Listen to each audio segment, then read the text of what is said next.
começar. Senhor Jesus, mais uma vez nos encontramos aqui reunidos em teu nome para dar seguimento às nossas tarefas de estudo, de leitura e reflexão. Hoje sobre o livro A Bíblia, em especial sobre Êxodo. Estamos aqui, Senhor, para agradecendo a tua presença, a presença dos Espíritos que nos ajudam nesse trabalho, e rogar, Senhor, que tu possas derramar sobre toda a humanidade nesse momento que está passando por uma fase bem difícil e complicada. Que todos nós, seres humanos, encarnados e desencarnados, possamos estar envolvidos na tua paz, na tua bênção, na tua luz, a fim de que sejamos envolvidos e fortalecidos nesse teu amor maravilhoso. Sendo assim, Senhor, nesse estado de paz, harmonia e tranquilidade, pedimos a permissão para dar por iniciado o trabalho da noite, rogando que a tua paz permaneça entre nós, hoje, agora, amanhã e sempre. Que assim seja. Então, mais uma vez, boa noite, meninas, e vamos começar. Hoje, aliás, nós vamos continuar com o Êxodo, e que na reunião passada nós vimos um monte de recomendações do anjo do Senhor para Moisés com relação àquilo que deveria ser uma espécie de regra, lei, para que o povo seguisse de acordo com aquilo que foi descrito na reunião, no capítulo anterior. E a gente viu, né, que no capítulo anterior tem um monte de situações em que a pena de morte é aplicada. Eu estou bem aqui no texto anterior, e que aqui a gente vê aqui a aplicação da pena de morte em várias situações. Por exemplo, quem ferir a seu pai e a sua mãe certamente será morto. Quem furtar algum homem e o vender, ou mesmo se este for achado na sua mão, certamente será morto. Quem amaldiçoar o seu pai ou a sua mãe, certamente será morto. Ou seja, isso aqui é só alguns, fora os que a gente já leu anteriormente. Então, foi instituída bem aqui, neste capítulo, aliás, alguns capítulos anteriores, tinha alguma passagem que a gente percebeu a instituição da pena de morte. Bom, essa instituição da pena de morte é feita por quem? É por Moisés ou pelo anjo do Senhor, dito Deus? Eis a questão. E para a gente se situar com relação a isso, a gente pode fazer o seguinte. Bom, então vamos fazer o seguinte. Nós temos duas interpretações com relação a isso. Uma é que isto aqui foi estabelecido por Deus. E a outra é que isto aqui foi estabelecido por Moisés. Se foi estabelecido por Deus, olha só, se foi estabelecido por Deus, aí a gente tem a constatação de um Deus cruel,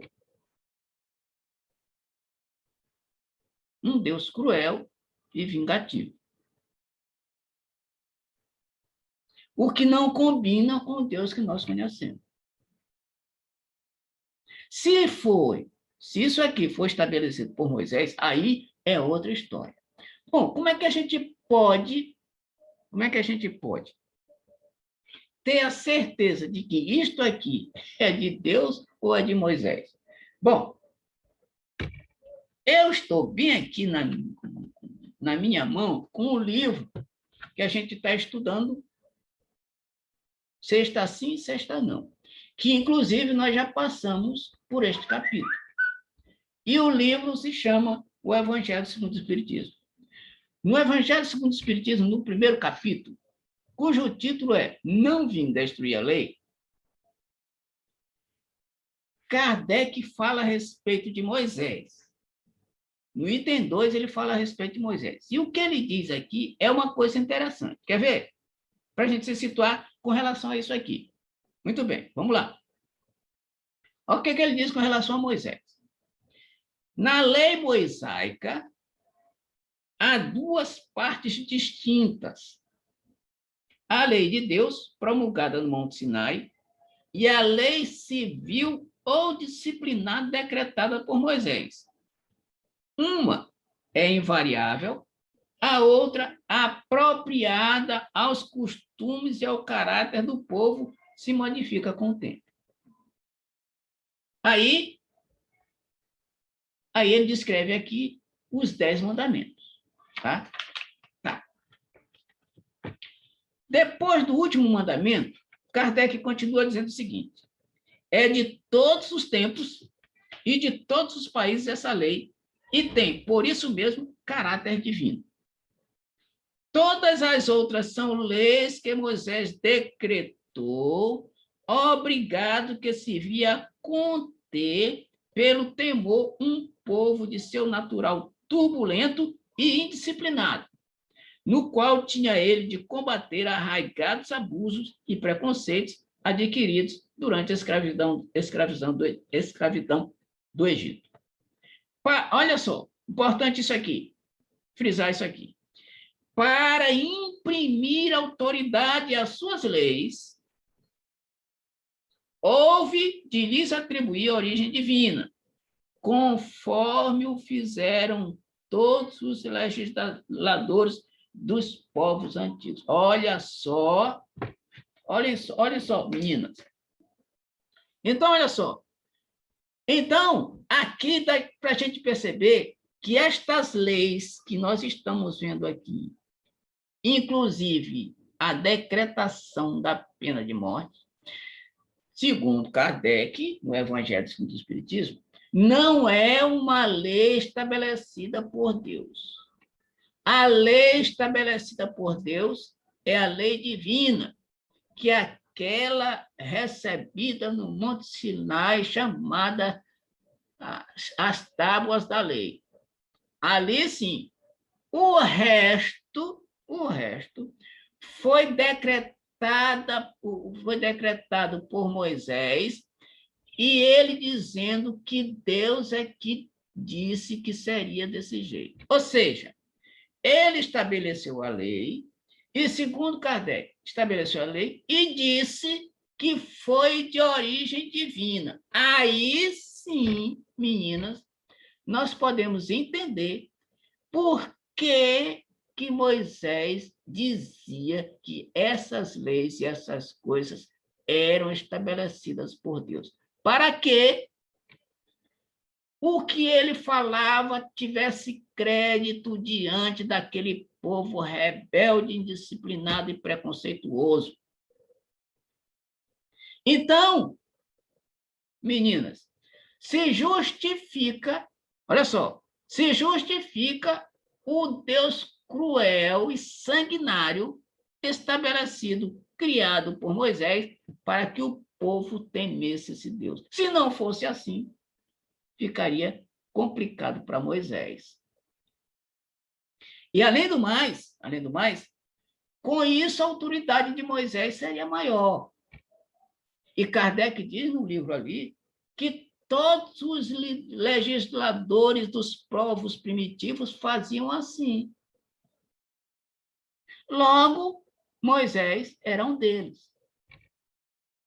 Agora, pelo menos, a gente já pode entender que todas estas coisas que foram ditas por Moisés, olho por olho, dente por dente, pena de morte, etc., etc., etc., que ele disse que era de Deus, na verdade, não era.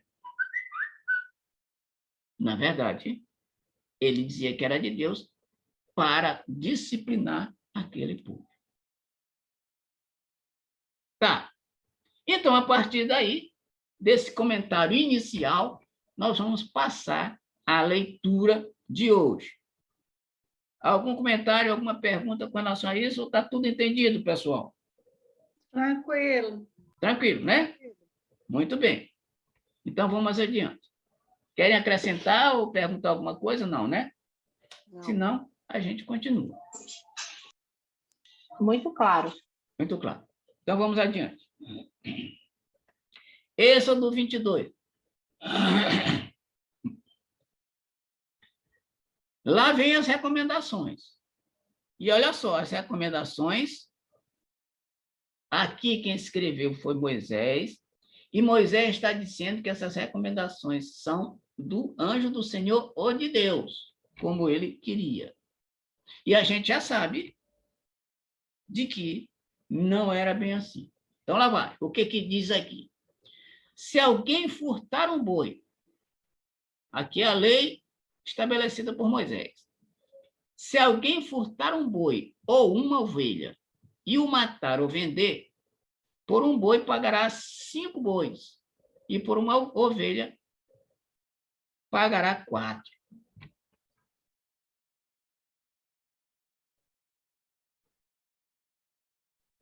Então, o ladrão será penalizado, né? Será penalizado com relação ao boi 5 vezes, com relação à ovelha 4 vezes. Então, estabelecida essa lei. Pronto. Outra lei, né? Outra situação. Se o ladrão for achado a minar uma casa e for ferido de modo que morra, o que feriu não será réu de sangue. Aqui, pessoal, olha o seguinte. O ladrão entra na casa de uma pessoa e o dono da casa feriu o ladrão e ele morre. Ele não será acusado, né? Ou seja, ele está defendendo o seu patrimônio. Não será. Aí é a legítima defesa. Sim, aqui ele está, né? Legítima defesa. Aqui ele está... o camarada viu, percebeu que o ladrão entrou na casa dele, e estava roubando, ele matou o ladrão, né? Mas, Rubinho, Diga. trazendo para a luz da doutrina, Sim. não é bem assim, né? Claro. Não, não é bem assim. Felizmente ou infelizmente. O que diz a doutrina? Aliás, a doutrina segue os 10 mandamentos. Eu acabei de falar para vocês, está bem aqui o livro, ó, que eu li para vocês, ó. Bem aqui o livro. Eu acabei de falar para vocês que a lei divina está estabelecida no Monte Sinai, os 10 mandamentos. E um dos 10 mandamentos, está escrito lá, é não matarás.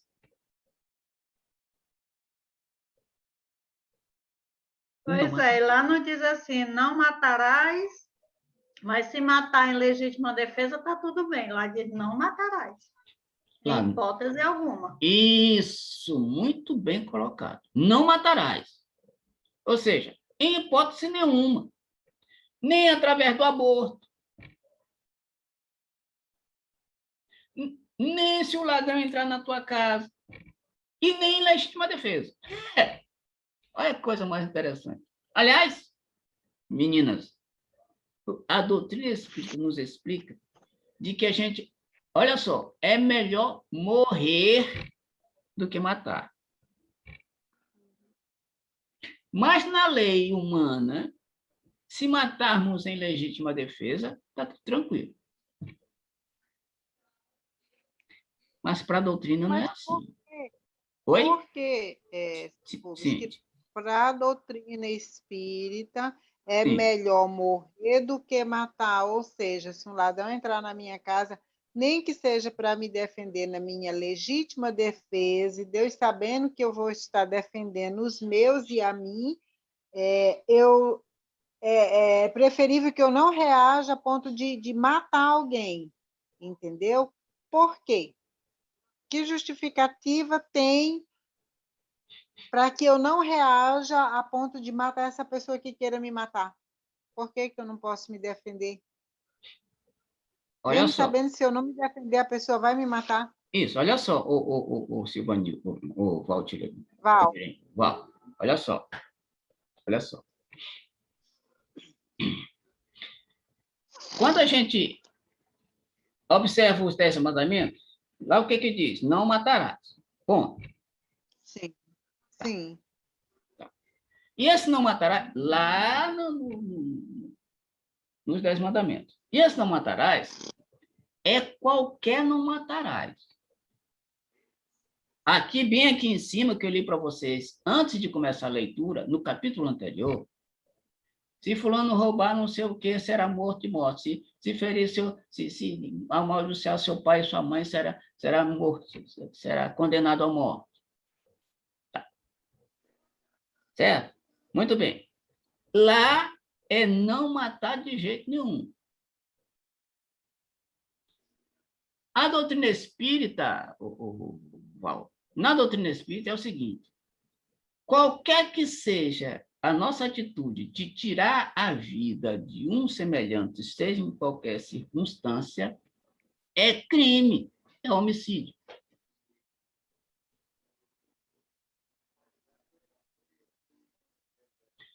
A lei humana diz o quê? Você pode matar em legítima defesa. E a lei divina diz, você é melhor morrer do que matar. Aí, Valdirene, nós temos o livre-arbítrio, a gente escolhe ou se defender em legítima defesa ou se deixar matar. Então, partindo desse ponto de vista, sim, tá ligado? Tá. Então, partindo desse ponto de vista, caso eu reaja e caso eu mate uma pessoa, mesmo em legítima defesa, eu estou constituindo um crime que um dia, mesmo que seja na minha pós-morte, eu vou responder por esse crime? Perfeitamente. Agora, exatamente, Valdirene. Exatamente. Agora, é o seguinte. E, Valdirene, já passou pela tua cabeça a hipótese de você ter solicitado lá no teu contratozinho que tu assinou, né, e esqueceu que assinou o contrato? Planejamento. Já pensou se você tiver assinado lá no seu contrato que você queria morrer dessa forma para resgatar um débito teu? E aí você vai estar impedindo esse resgate e piorando a situação. Entende agora? Não existe injustiça na lei de Deus. Planejamento reencarnatório, Valdirene. Entendeu? Então às vezes a gente vê assim, ó, meu sobrinho foi morto na praia por um bandido. Ele não era bandido, ele era policial.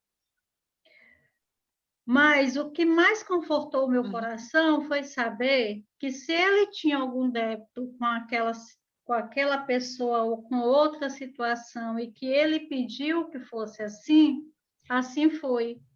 E eu pedi a Deus que desse o entendimento para ele pós-morte de não ter ódio, não ter revolta. Porque nós temos amnésia, né? A gente esquece tudo que a gente fez, mas eu digo uma coisa, se a gente fosse bonzinho, a gente não estava na Terra, não, a gente estava em outro lugar, bem melhor. Perfeitamente. Então, Silvanilde, olha, Valdirene, desculpa, Valdirene, olha só. Por isso, Valdirene, é que são poucos os espíritas, somos poucos, porque não é fácil ser espírita. Porque ser evangélico é fácil, é só se arrepender, pronto. Tu não foste evangélica, Valdirene? Inclusive, os evangélicos usam o êxito 22 para justificar a compra de arma pelos civis. O próprio presidente utilizou o êxito 22 para justificar que o civil pode matar a hora que ele quiser em legítima defesa. Está bem aqui. Versículo 2, o Valdirene. Mas aí, agora, isso é muito profundo, porque trata-se de uma lei, não do homem, dita para o homem, mas ela é uma lei divina, que, vê se eu entendi, que abrange mesmo todo o universo, mesmo depois que você passa por aqui. Quer dizer, uma pessoa que mata alguém, nem que seja legítima defesa, e mesmo que na Terra os homens não condene, mas ele vai responder por esse crime em outra oportunidade. Porque ele infringiu uma lei divina, é isso? Perfeito. Isso. Se infringir a lei divina, não tem como, Valdirene. Não tem Já como. era, neném. Já era. Pensando desse lado, então é melhor morrer mesmo. Pois é. Porque aí, para você Agora, arrumar mais outro problema para Tu já responder... imaginou agora, por que os grandes mártires morreram caladinhos? Eles não reagiam? Eles conseguiram captar essa ideia, né? claro. Eles entendiam a lei maior. Ô, Silvanilde, Valdirene, é o seguinte. Ô, Bia, eu sei que tu me ama, Rubinho. Fica só... Eu amo vocês todos. Está na cabeça do horror. É porque tu tá falando aí tu tá falando, então não fica aqui na minha cabeça. Então, olha só, Valdirene, presta atenção numa coisa. Ah, Os grandes mártires entendiam essa situação perfeitamente. Além do mais, nós sabemos que isso aqui tudo é passageiro, Valdirene. Tudo aqui é passageiro, tudo aqui é ilusório. Porque, na verdade, a vida real é a vida espiritual. E nós estamos aqui, porque, como falou o Silvanilde um pouquinho antes, se nós estamos nesse planeta, porque a gente não é fluxicheiro também, não. A gente não é fluxicheiro. Então, a gente tem que passar por determinadas situações para livrar a nossa consciência do peso de erros transatos. Agora, a questão aqui é o seguinte, que foi o que eu falei anteriormente, Valdirene. Existem duas leis, a lei divina e a lei humana. Se você quiser se defender em legítima defesa, é escolha sua, é livre-arbítrio seu. Se você não quiser se defender, como os mártires faziam, é escolha deles, ou foi escolha deles. E eles sabiam que Sócrates, por exemplo, condenado à morte, ele disse alguma coisa, reagiu? Não. Porque ele sabia que aquilo tudo passava e que a morte, olha só, no caso aí seria uma libertação. Seu Rubem, para a gente viver já nesse nível, tem que viver mesmo, eu não sei nem como. Mas aí é que está, Val. É por isso que o Leon disse que nós somos poucos espíritas. Porque falar de autorresponsabilidade é muito simples. Agora, ter autorresponsabilidade é muito complicado. Só tem uma coisa, como o amigo Humberto falava, é um caminho sem volta. Porque quando chegar do outro lado, tu pode virar evangélica depois. Mas tu já sabe da verdade. Então, quando chegar do outro lado, não adianta dizer ninguém me disse, ninguém me contou. Já era. Então, uma vez que você sabe da verdade, se você errar, errou sabendo. Porque eu tenho amigos, eu tenho colegas que se diziam espírita e depois viraram, tem uma que virou até pastora. Eu acho que o Rubinho sabe de quem que eu estou falando. Mas não adianta. Não adianta, porque já sabe da verdade. É aquela coisa, eu sei da verdade, mas eu vou fingir que eu não sei. Só que do outro lado isso não funciona. No caso, Silvanilde, de alguém que tenha matado, não que eu matei, não matei ninguém não, não tenho coragem de matar uma galinha, pelo amor de Deus, mas se eu ver a pessoa matando uma galinha, eu morro de dó. Mas a gente tem muitos casos de pessoas, né, que já foram assassinos e tudo, que já mataram, ou em legítima defesa, ou em outro momento, no momento da raiva, matou. Nessa vida agora, nessa vida. E a pessoa se arrependeu. E aí? Mesmo quando morre, ele tem que responder por isso? Se arrepender é uma coisa. O arrependimento é maravilhoso, mas o arrependimento não te livra de resgatar o débito. Ele Então, pode ser amenizado, mas te livrar, não. Você se arrependeu, o que vai acontecer é que os bons espíritos vão estar do teu lado te apoiando para que tu não sucumbe mais. Mas a missão de resgate, ela vai ter que existir, porque senão Deus não seria justo. Tu já imaginou como estaria, como diz os católicos, como estaria o céu? Cheio de ex-prisioneiro que matou, estrupou, fez tudo que não devia e na hora da morte se arrependeu?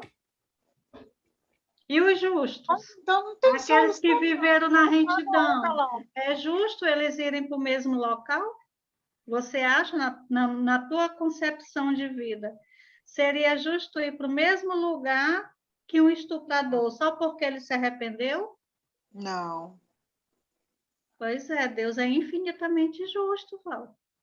Então, assim, mesmo que alguém venha cometer um crime, legítima defesa, como aí na lei de Moisés está dizendo, e depois essa pessoa caia em arrependimento, Deus perdoa, mas ela vai ter que resgatar, pagar essa dívida, mas então não teve perdão. Como é que faz aí? Teve sim. O que é o perdão para ti? Perdão é esquecimento? Porque ele poderia ficar séculos e séculos preso no umbral.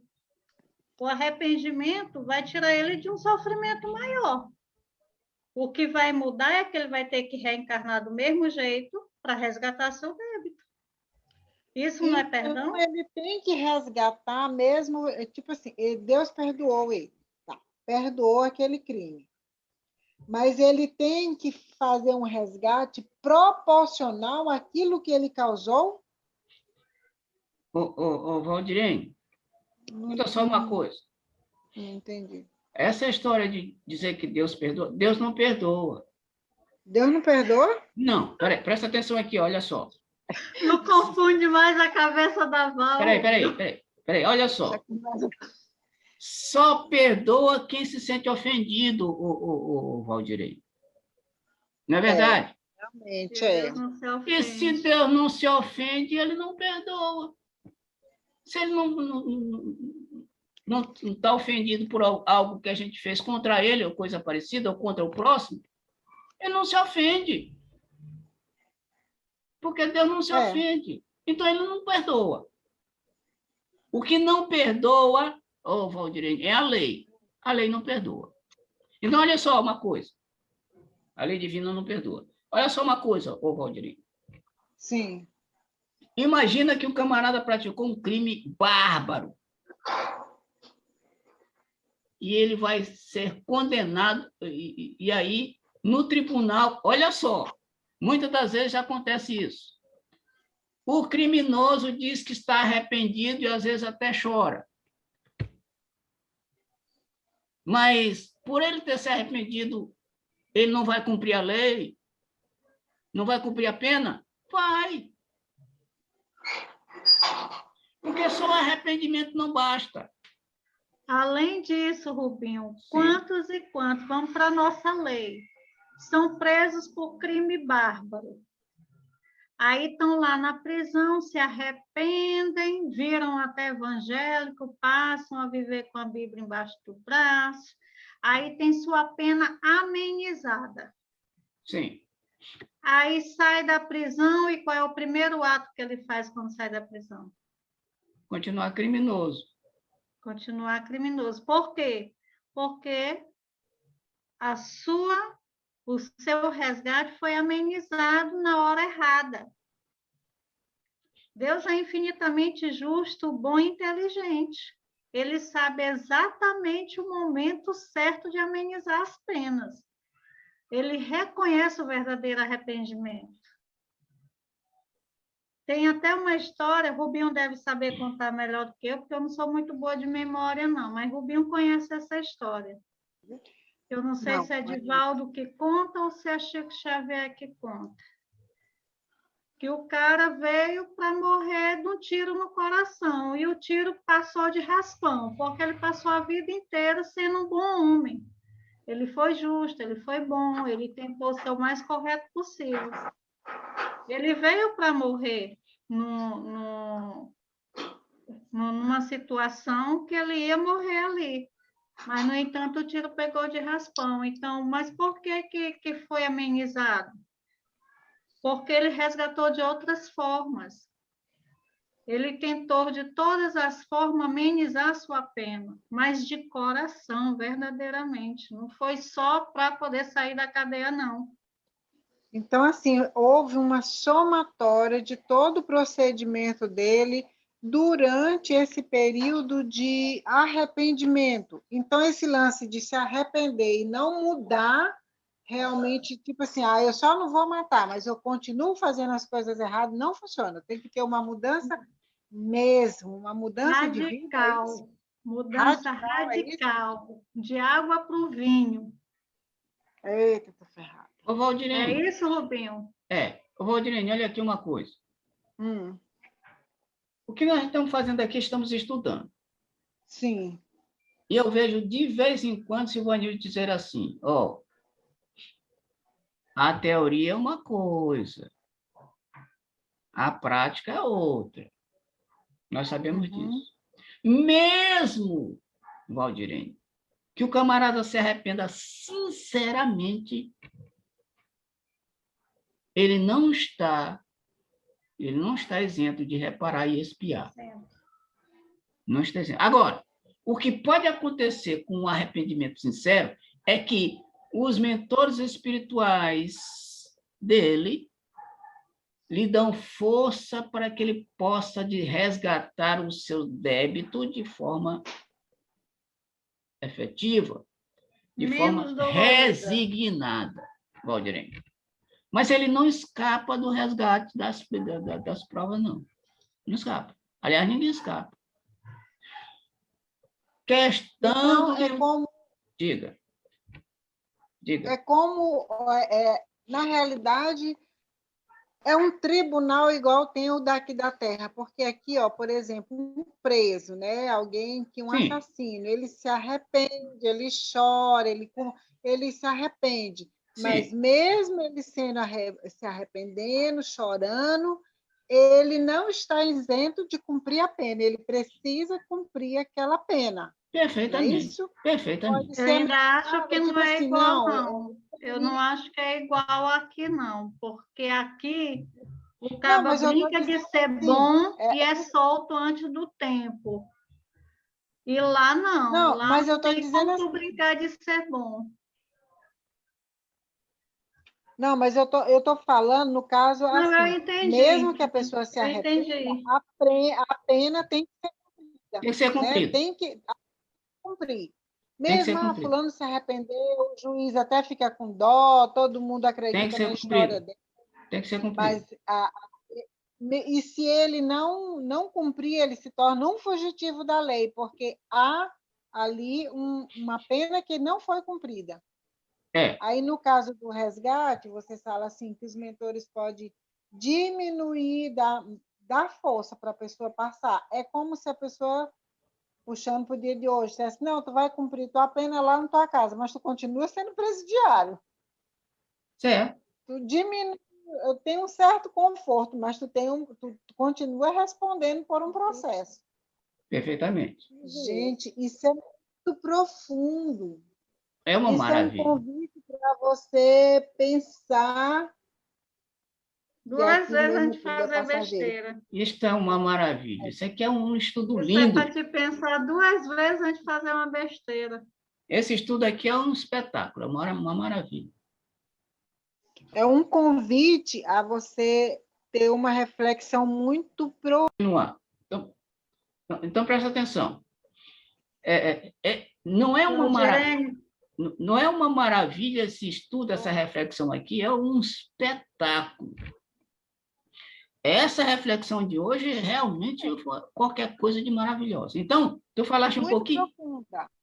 Muito profunda. Tu falaste um pouquinho antes que temos o tribunal humano e temos o tribunal divino. Como é que a gente pode conceber o tribunal divino? Quando a gente lê, consulta o livro dos Espíritos, eu sempre falo isso aqui para vocês. Questão 621, Kardec pergunta: onde está escrita a lei divina? Resposta: na consciência. Então, esse tribunal divino, Valdirene, está na nossa consciência. E aonde a gente for, a gente leva. Se nós estamos aqui no Brasil, no Maranhão, em São Luís, e a gente for lá para a China, do outro lado do mundo, a gente carrega essa consciência e esse tribunal divino. Se a gente desencarnar e for para o plano espiritual, no outro lado a gente tem o nosso tribunal divino. Porque este tribunal divino, que é a lei divina que está incutida na nossa consciência, este tribunal vai nos acusar ou nos absolver em todo momento da nossa vida, tanto material quanto espiritual, Valdirene. Então, não tem escapatória. Não tem escapatória. Graças a Deus. Porque aí a gente tem a oportunidade de resgatar através do arrependimento e do resgate, da expiação dos erros que nós praticamos, através da própria lei divina. Não é uma maravilha? Diga. Tem até me passou aqui na cabeça uma questão para a gente raciocinar. Veja bem, vamos pegar um exemplo muito conhecido, que ficou conhecido mundialmente, de um livro chamado Nosso Lar. O André Luiz, ele era um médico conceituado, tinha sua família. Para a sociedade, ele era uma pessoa ótima, ajudava muitas pessoas, atendia de graça e tudo. Mas quando ele morreu, para onde que ele foi? Para o umbral. Umbral. Então, na cabeça da gente, sem o conhecimento, seria justo ele ir para o umbral, um homem que viveu, nunca roubou, nunca matou, nunca fez nada de errado, ele só atentou contra ele mesmo. Então, se um crime tão, digamos assim, que para muitos nem é crime, né? Um suicídio inconsciente, você tem que resgatar, porque um crime maior eu não teria. Verdade. Eu não tinha pensado assim, dando esse ênfase, né? Então, uma pessoa que, mesmo inconsciente, sem saber, que hoje é sem saber, sabe, né? Por exemplo, um fumante que fuma até um dia, sei lá, desenvolver uma cirrose hepática, um câncer, ele também é um suicida. E ele vai responder por esse crime. Com certeza. Exatamente. Com certeza.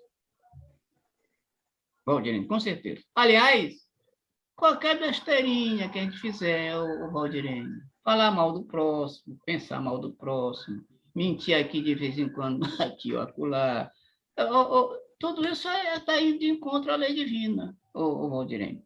E, consequentemente, nós devemos pagar pelos atos, né, praticados, positivo ou negativamente. Todos os nossos então, atos. esse não matarás, ele serve. Não matarás o próximo e não matarás a ti mesmo, né? Isso. Eu mesma, por exemplo. Isso. Não matarás, o não matarás está incluído em toda qualquer circunstância. Não matará a si mesmo, não matar. Pior matar a si mesmo, ainda é pior ainda. Não abortar, etc, etc. Não matarás, ponto. É igual aquela história lá do... Não tem argumento. Não tem argumento. Igual aquela história da prece dominical. Não nos deixeis cair em tentação, mas livrai-nos do mal. Qual é a tentação que ele está falando aqui? Qualquer uma. Ele não disse que tentação seria essa ou aquela, não. é tentação. E qual seria a tentação? Qualquer uma, da menor até a grande, a maior. Então, não matarás é em toda circunstância. Nem o ladrão que entra na tua casa, na nossa casa e tal, a gente vai pegar, matar ele, estamos indo de encontro à lei. Oh, coisa linda, mais difícil de aplicar, né, Valdir? É uma E aí, maravilha. Valdirene, continua querendo ser espírita? É fácil Então, ser evangélico. desafio. É fácil ser Eu evangélico. estou diante de um desafio muito grande, que aí é muito, realmente, é mais fácil ser evangélico. Olhando Muito por mais esse fácil. lado aí, É muito mais né? fácil. Agora, sabe qual é a diferença? Que você não encontra um espírita aos 92 anos de vida com medo de morrer. Essa semana eu fui atender um padre, 92 anos, que está com depressão por medo de morrer. Ai, que maravilha. Dá para entender um negócio desse? Ou seja, você passa a vida inteira falando das leis divinas, mas você não compreende, não aplica.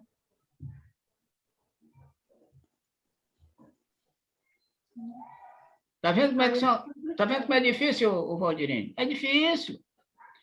A teoria é uma coisa, a prática é outra. Falar é fácil. É porque eu acredito que é um assunto que todos nós vamos passar pela morte. Sim. Né? Sim. Todos nós vamos sair daqui. A gente teve um dia para chegar e um dia para sair. Mas é um assunto que envolve ainda muito mistério. Eu, sinceramente, eu nunca tinha encarado o outro lado da moeda dessa forma como eu estou aprendendo. Então, você sempre pensa assim, morreu, ou você vai para o seio de Abraão, para o céu, que lá é um paraíso, não sei o quê, não sei o quê. Agora, de repente, eu me vejo que, na realidade, o que morre é só essa pele, é só esse corpo fisiológico. A única coisa que tu não vai fazer é dormir, viu, Val? Eu já entendi isso, que ninguém dorme também, minha irmã, porque eu tive pensando, eu digo, mesmo, na realidade, nós não dormimos. Aí ela disse, como não dorme? Eu digo, quando tu deita, o que descansa é teu corpo, mas tu não sonha que tu está em outro lugar? E às vezes é correndo, é andando. Então, na realidade, a gente não dorme. Isso é outra coisa que eu tenho percebido. A gente também não dorme. A gente volta. Aí outro dia eu estava Pois é, ontem mesmo eu passei a noite todinha com a Marluz conversando. Foi, né? Aí não dormiu nem no físico. Nem no físico. Não, eu estava dormindo. A Marluz que não queria deixar eu dormir, me perturbando nos meus sonhos.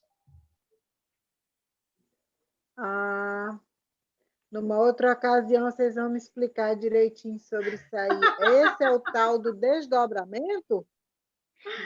Não, aí é outro assunto, é outro departamento. É outra história. É outra história, não tem nada de desdobramento, não. Eu sonho. Outro dia eu estava dizendo que no dia que eu estava aí fazendo jejum, eu fui dormir com tanta vontade de comer que eu sonhei comendo uma maçã. Quando eu dei a mordida que eu ia engolir, eu acordei. Eu digo, mas que coisa! Bem na hora que eu ia comer, eu até ainda senti o gostinho da maçã, não tive o privilégio de comer, acordei doida de raiva. Eu estava de jejum. Então, Sivanide, eu tenho pensado, é um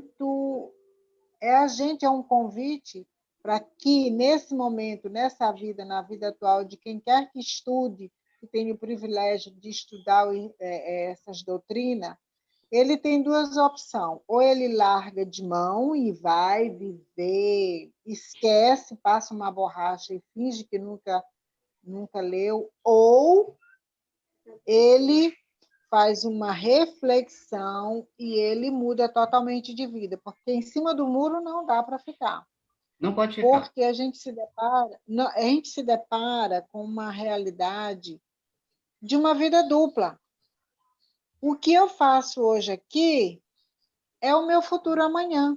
Então, se eu quiser ter um futuro melhor, eu tenho que mudar o agora, porque o meu agora vai refletir no meu futuro amanhã. E o meu futuro amanhã, que eu digo, é na hora que eu fechar, que eu sair do cenário, deste cenário. É muito sério. Eu tenho pensado muito sobre isso. Muito bem colocado, muito bem colocado. Então, não dá para ficar em cima do muro, porque eu já sei que não tem esse céu, já sei que não tem esse lugar lá no seio de Abraão, onde ficou vindo harpa e tudo. Não tem, né? Não tem nada disso.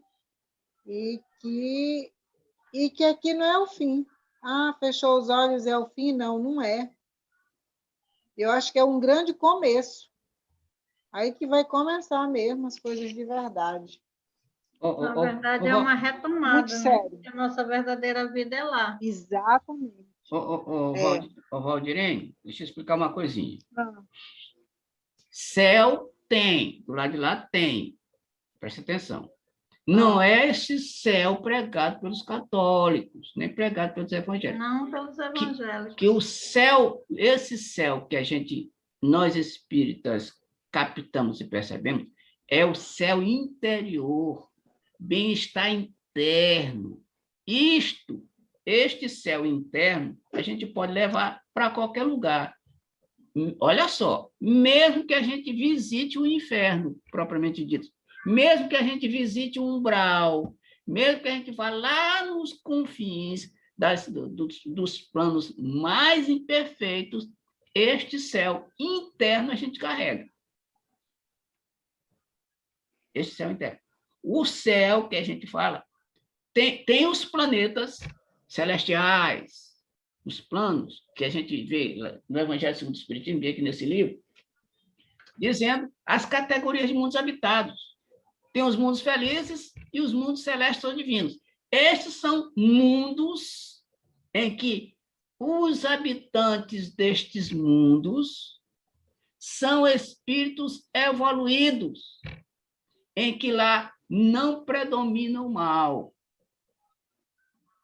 Então, o céu pode ser representado por um local, que no caso, um planeta, ou então o céu interior, que é este céu que a gente carrega se a gente está evoluído. Este céu, sim, é um céu diferente dos outros céus que a gente é acostumado e o inferno que a gente é acostumado a ouvir de outras religiões. Esta satisfação... Poderia dizer que, então... Oi? Então, o céu, baseado no seu comentário, o céu, eu posso desfrutar desse céu hoje aqui, desde que eu tenha uma consciência tranquila e, segundo a minha consciência, que ela não me acuse, porque a lei está exatamente na minha consciência, que é muito difícil hoje uma pessoa ter uma consciência assim, mas se ele conseguir ter uma consciência que não acuse, que ele seja realmente uma pessoa... Mas se a pessoa não e se essa consciência já estiver tão pervertida a ponto dela nem acusar mais o erro? Aí está no inferno. Meu Deus. Aí ele está no inferno pensando que está no céu. Eval, tem um contozinho chinês que é assim. Só eu pedir licença para o Rubinho. Não, tranquilo. Estamos estudando, estamos refletindo. Tinha um sábio que ele ficava o tempo todo na porta da cidade, ele com o seu aprendiz, sentadinho ali na porta da cidade.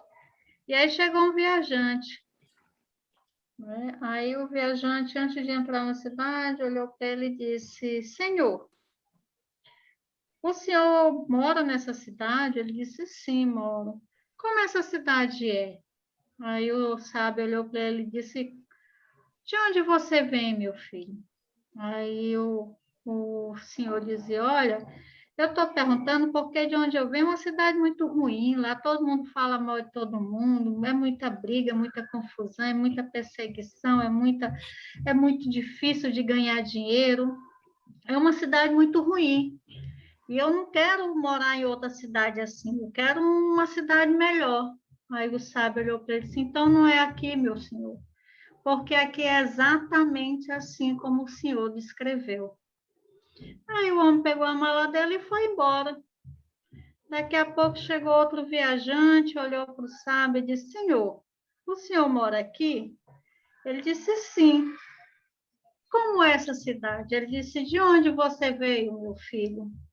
Disse, não, porque de onde eu vim, as pessoas lá são muito boas, são amigas, todo mundo ajuda todo mundo, lá reina alegria, as crianças brincam sossegada, não tem riscos, não tem ladrão. Ele disse, pois, meu filho, é aqui exatamente assim como você descreveu.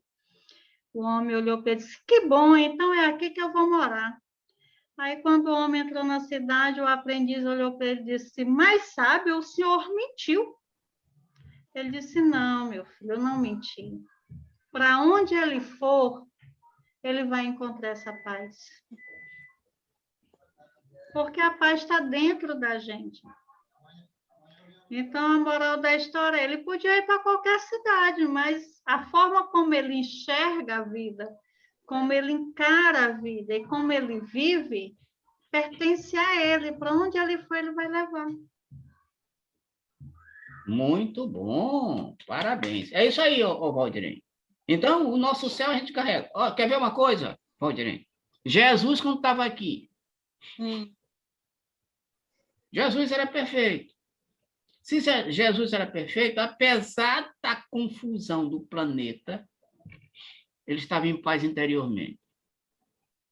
Aliás, não foi só Jesus. Sim. Grandes missionários que passaram pela Terra estavam aqui no planeta Terra, que é considerado um planeta de sofrimentos, um inferno, mas eles traziam consigo a sua paz interna, interior. E nada que acontecesse exteriormente, nem a morte deles, olha só, por isso que eles não reagiam, Valdirene, nem a morte deles abalaria o céu interior e interno que cada um deles tinha. Pronto. Então, o nosso céu, o nosso inferno, a gente leva para onde a gente for. Está na nossa consciência. Então, a última reflexão que você fez, Valdirene, é exatamente isso. Exatamente isso. Então, esse estudo que a gente faz aqui, minhas amigas, é um estudo que faz nos refletir profundamente com relação aos nossos comportamentos, às nossas atitudes perante a vida. Porque essas nossas atitudes vão fazer o quê? Criar o nosso futuro, como tu falaste um pouquinho antes, Valdirene. O nosso agir agora é construindo o nosso futuro. O nosso agir positivo constrói o nosso futuro positivo. O nosso agir agora negativo vai construir o nosso futuro negativo. Ou seja, o nosso céu e o nosso inferno, a gente constrói agora para que o nosso futuro seja algo melhor.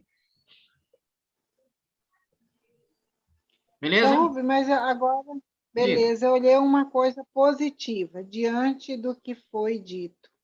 Tudo foi positivo, mas eu vi entendi aqui, estou olhando uma luz no final do túnel. Diga. Uma luz no final do túnel. Se esse ladrão, essa pessoa que matou alguém, que teve uma vida toda torta, bom, eu nunca matei ninguém, mas eu também tenho meus defeitos, são muitos. Eu já estou até falando de mim nesse momento, certo. Mas eu sei que todos nós temos nossos defeitos esses que acredito que depois que você estuda, você não repete, mas teve o antes, né? Se esse antes eu me arrepender sinceramente, mudar de rota, procurar fazer o certo, eu tenho um resgate a fazer, mas esse resgate pode ser amenizado, porque essa minha mudança de conduta de agora para frente vai ser levada em conta. Não é isso? É isso. Olha, vai ser levado em conta. Valdirene, deixa eu te dizer uma coisa. A Silvanilde citou o exemplo da bala. O camarada tinha que morrer através do assassinato, mas quando ele chegou aqui, ele mudou completamente, passou a ser um homem bom, um homem que ajudava todo mundo, um homem caridoso, etc, etc. Resultado, ele deveria morrer, mas por conta do trabalho dele, daquele arrependimento, daquele trabalho dele em prol do bem, a bala foi desviada, passou apenas de raspão. Se era para ele morrer, mas não morreu, é porque ele teve o livre-arbítrio de se comportar de acordo com a lei divina. Então, se o camarada se arrependeu, como tu estás falando, e quando ele começa a trabalhar em prol do bem, em prol das pessoas, em volta, em prol da caridade, ele acaba não resgatando aquilo, porque o resgate dele já foi feito através do bem que ele fez para o próximo. Ou seja, tem gente que evolui através do amor e tem gente que evolui através da dor. E não esquecendo que o nosso resgate começa, quando a gente começa a mudar, eu já começo a realizar o resgate. Perfeito. Porque o meu primeiro resgate é comigo mesmo. Muito obrigada. Obrigado por o estudo de hoje. Lembra que Jesus disse, tire primeiro o cisco do teu olho? Quando eu tiro o cisco do meu olho, eu já começo o meu resgate. Depois que eu tiro o cisco do meu olho, aí eu vou ter que tirar o cisco do olho do outro. Ou seja, eu primeiro me ajudo para depois eu ajudar o outro. Não adianta eu querer ajudar o outro sem primeiro me ajudar, porque eu só dou aquilo que eu tenho. Entende, Val? Verdade. Eu até falei isso numa palestra essa semana para o profissionais da saúde. Eu digo, como que você vai parar para escutar o teu usuário, o teu cliente, teu paciente, se você não para se escutar, para se ouvir? Como que você vai olhar para o teu paciente se você não se olha? Como que você vai ouvir, vai sentir o teu paciente se você não se vê e você não se sente? Você só dá o que tem. Por isso que a gente não tem que revidar. Né? Essa semana, aí eu estava dando a palestra, aí uma funcionária entrou, o rapaz perguntou não sei o que, ela deu uma resposta atravessada, aí todo mundo virou para criticar. Eu disse, por que vocês estão falando? Já passou pela cabeça de vocês que talvez ela não esteja no dia bom? E vocês estão no dia bom?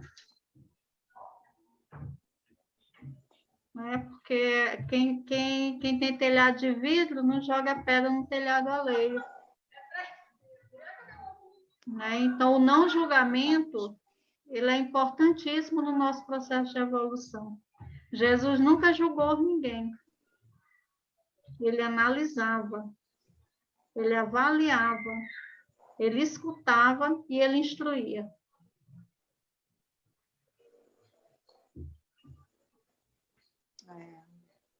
Bom, então, está bem entendida essa parte aí, vamos continuar. Mais um pouquinho aqui, beleza? Item 3. Sim. Versículo 3. Mas se o sol houver saído sobre o ladrão, o que feriu será réu de sangue.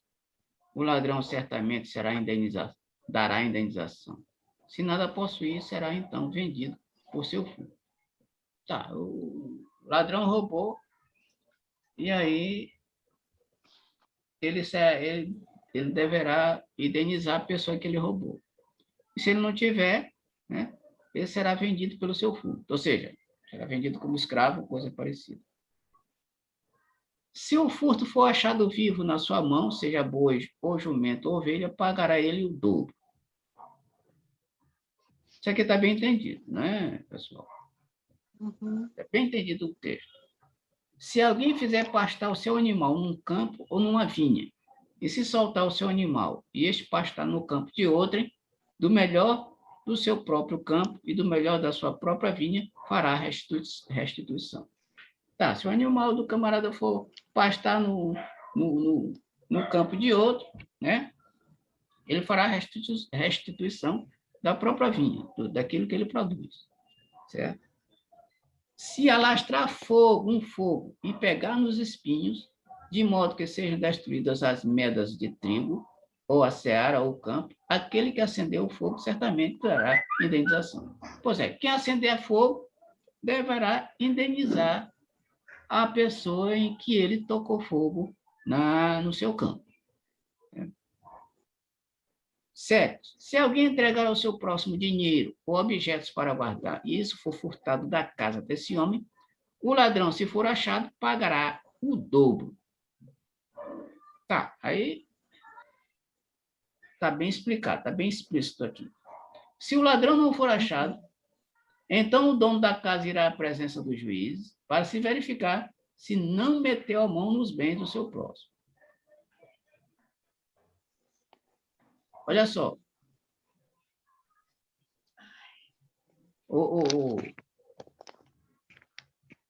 Foi emprestado dinheiro, foi entregue o dinheiro para alguém guardar. E depois foi dito de que esse dinheiro foi sumido, foi roubado. Se não acharem o ladrão, quem vai ter que prestar conta é o dono da casa, porque guardou o dinheiro, né? Esse camarada será levado à presença do juiz, será julgado, para ver se não foi ele que roubou, né? Disse que roubou, mas para ver se não foi ele. Em todo caso de transgressão, seja a respeito de boi, ou de jumento, ou de ovelha, ou de vestido, ou de qualquer coisa perdida, que alguém disser que é sua, a causa de ambas as partes será levada perante os juízes. Aquele a quem os juízes condenarem pagará o dobro ao seu próximo. Tá, aqui são coisas assim que serão decididas em juízo. Tudo isso aqui, pessoal, são observações, são normas, são regras estabelecidas por Moisés para o povo, como a gente já ficou aqui. Não é por Deus. Porque, olha só, não é por Deus. Porque os evangélicos, os católicos, dizem que tudo isso aqui foi estabelecido por Deus, que até a pena de morte foi estabelecida por Deus. E sendo a pena, olhem só, e sendo a pena de morte estabelecida por Deus, eles são a favor da pena de morte, por incrível que pareça. Ora, como é que um Deus diz lá em cima, não matarás, e aqui ele institui a pena de morte? Fica meio sem sentido. Fica meio sem lógica. Se Deus é perfeito, como é que ele diz não matarás e depois institui a pena de morte? Então, eu acredito que não foi Deus, não. Né? Deus não, como Deus é perfeito, a gente sabe que Deus é perfeito, quem estabeleceu isso aqui tudo foi Moisés. Mas como eles não conseguem distinguir entre Moisés e esse Deus aqui, não conseguem distinguir, eles acham que foi Deus. E sendo Deus que estabeleceu a pena de morte, o problema fica mais complicado, porque Deus está se contradizendo. Beleza, meninas? Vamos ficar por aqui. E eu pergunto se tem alguém que quer comentar mais alguma coisa, ou quer perguntar alguma coisa para a gente encerrar o nosso trabalho de hoje. Não, estou tranquilo. Tranquilo? Valdirene? Tranquilo. Tranquilo. Também agradecer pelos esclarecimentos. Foi muito bom. Estudo maravilhoso, esse estudo de hoje. Boa reflexão para as nossas vidas diárias. Muito bem. Então, vamos pedir... Alguém quer se candidatar a fazer a prece final, por favor? Uma das duas. E eu sei que as duas fazem preces lindas. Eu faço. Então, vamos lá. Já estou de olhos fechados. Vamos. Senhor Jesus, muito obrigado, Pai querido, por esse momento de estudo, na qual aprendi, eu pessoalmente agradeço, porque aprendi lições maravilhosas. Que essas lições possam ser vivenciadas no nosso dia a dia, que nós possamos colocar em prática, seja conosco, seja com nossos familiares, com nossos irmãos que não puderam estar presentes, com nossos irmãos também que por algum motivo de doença ou de qualquer outro motivo esteja em algum hospital, participando de algum tratamento, que as tuas bênçãos possam se estender até eles. E eu sei que, independente de eu pedir, Pai querido, o Senhor já está, porque o Senhor é amor, o Senhor é misericordioso, e os seus ouvidos estão atentos aos clamores verdadeiros e sinceros dos teus filhos. Mas eu te agradeço por esse estar atento aos clamores dos teus filhos, que aqui estamos. Ajuda-nos, Pai querido, a nos dar determinação, vontade, força e coragem, para que assim prossigamos a cada dia, na luz daquilo que vamos aprendendo no nosso dia a dia, para sermos melhores. Fica conosco, nos dê uma boa noite. Pedimos e agradecemos em nome do Senhor Jesus. Amém. Assim seja. Pessoal, boa noite e bom final de semana para vocês. Até na próxima reunião. Até a próxima reunião. Um beijo. Tchau. Boa noite.